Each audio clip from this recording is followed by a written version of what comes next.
Welcome back to our week 2 of meet prep. Training on a Saturday morning.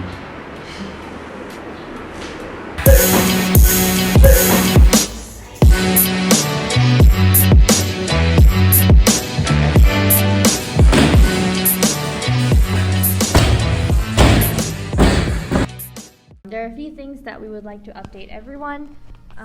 I guess we'll start with training. This is our week 2. For me, nothing too memorable, but I feel like Friday and Saturday are the hardest days of this week's training, simply because we're now around 80 to 85% of our maxes. So naturally, it's only gonna be higher in the coming weeks. It's gonna be even much more intense in the coming weeks. I did split jerks on Friday. Today's Friday. Working on some split jerks. Wow. I just finished 4 sets at 96 of 3 reps per set. And then now I'm gonna do 102 kilos for 2 reps and 2 sets. Sorry, I should say 2 sets of 2 reps. This is probably the first or second cycle I think, that I had my percentage work at the 3-digit.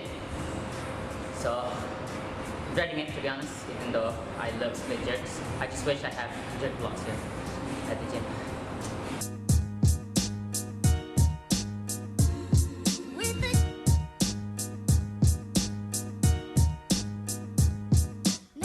How about you? Yeah. Well, I always do split jerks.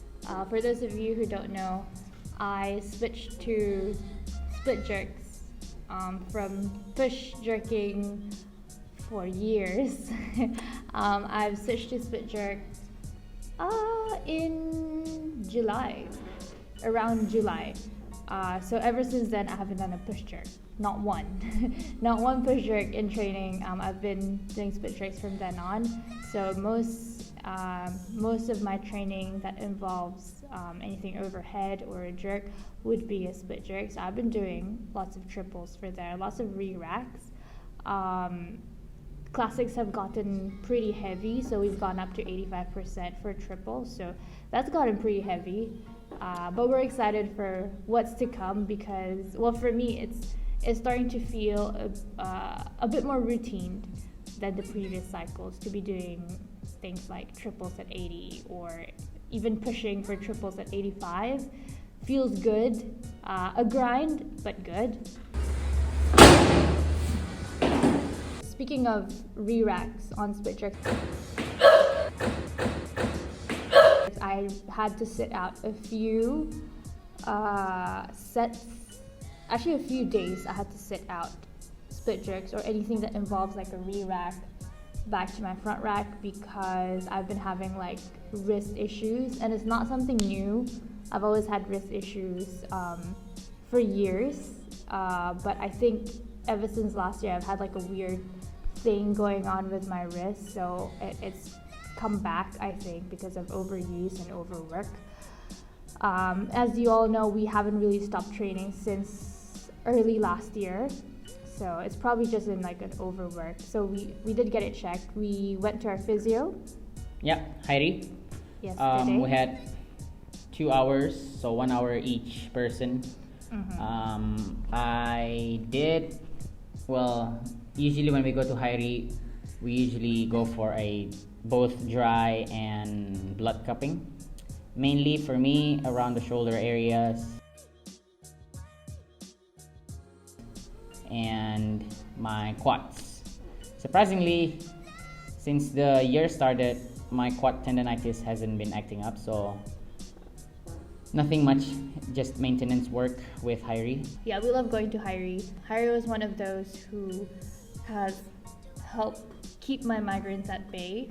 So whenever we go to visit him for our regular visits, he always does like my neck, my shoulder, because it does help with migraines as well. If not, I'll just be in bed for like 2 to 3 days. So that's been helping. Got my wrist checked out. I'm gonna get my wrist checked out a little bit more as well in like the coming week. So hopefully there's nothing too bad, just a precaution there, just to make sure I can, train and maintain the same volume and training safely. Yeah, that's pretty much it on training recovery.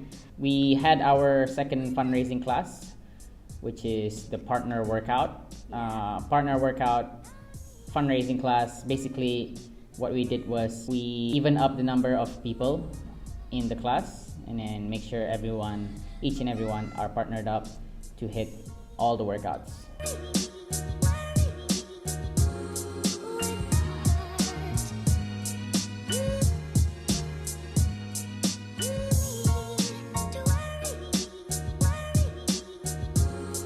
That was really fun. We really enjoyed it.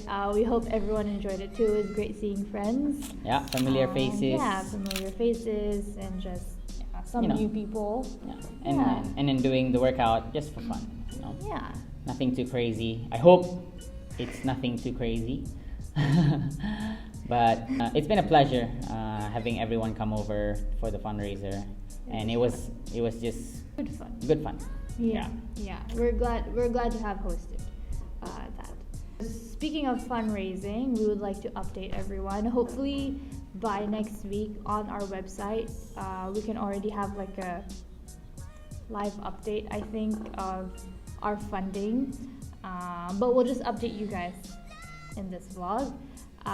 We are happy to announce that we have achieved 61% of our intended funds for our Singapore meet.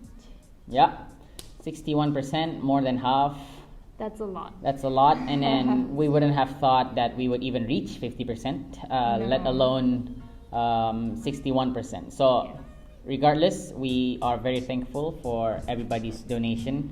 You can always make donations by transferring to the account number on our website. Even if you cannot transfer, if you can offer us any form of donation is acceptable right now, we would greatly appreciate it. So thank you again, everyone that has donated. Another update, we have also already bought our tickets for Singapore. So it was actually very, very exciting to be finally buying our tickets to Singapore. For those of you who don't know, this is the third time trying to get to Singapore for a weightlifting meet. They say third time's the charm, right? We tried going to a meet in Singapore in 2020. That was when COVID hit Brunei for the first time, so that was cancelled. We tried going to the one last December, but we found out too late that they are accepting international athletes. So we couldn't go. So we couldn't go. It was closed. So third time's the charm, and it just so happened that this meet is an IWF sanctioned event, so it's going to be big. I think not a lot of people realize how big this event is going to be. It's not a local meet in Singapore. IWF sanction means that it is under the International Weightlifting Federation, so that is like the entire world.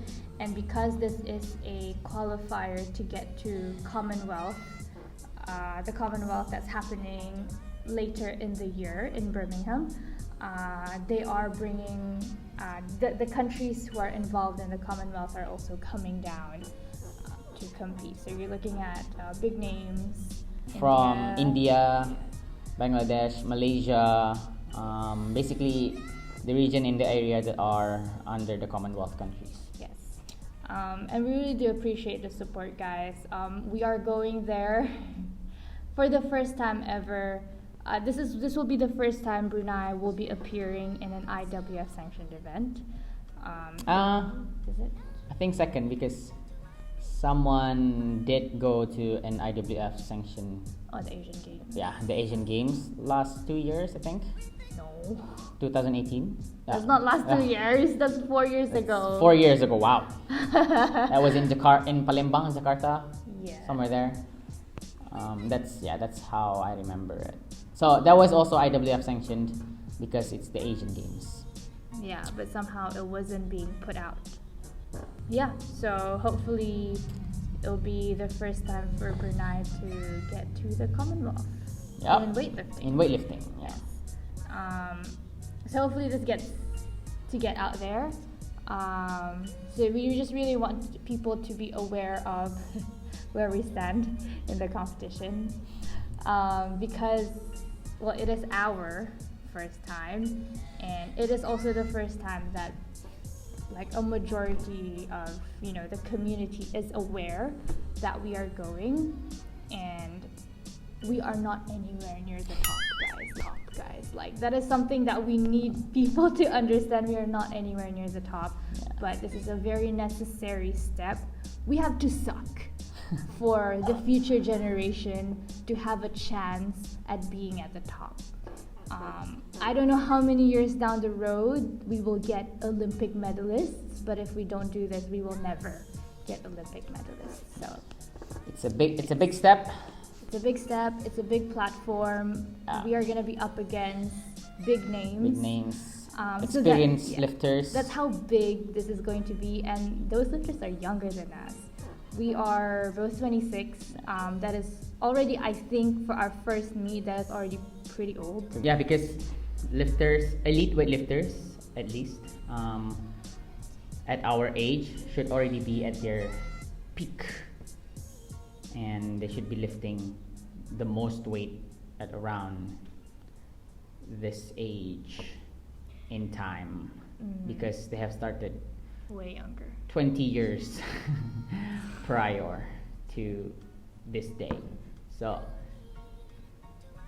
yeah, wish us luck.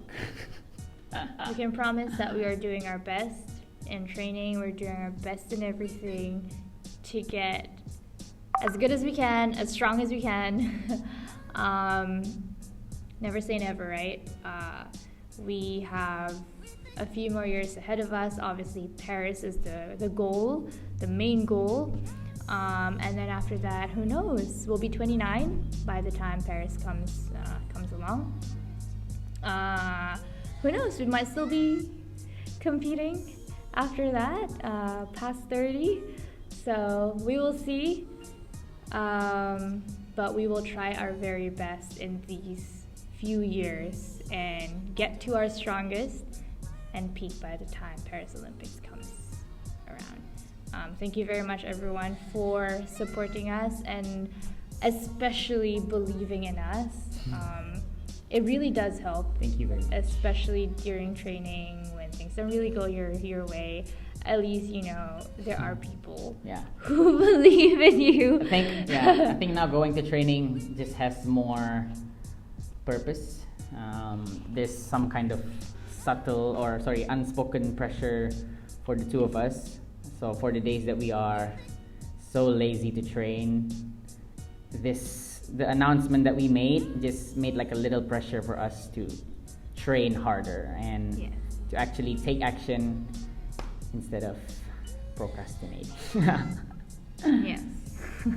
Nothing else. We will see you guys on the next update. We'll see you guys on week 3. Week 3.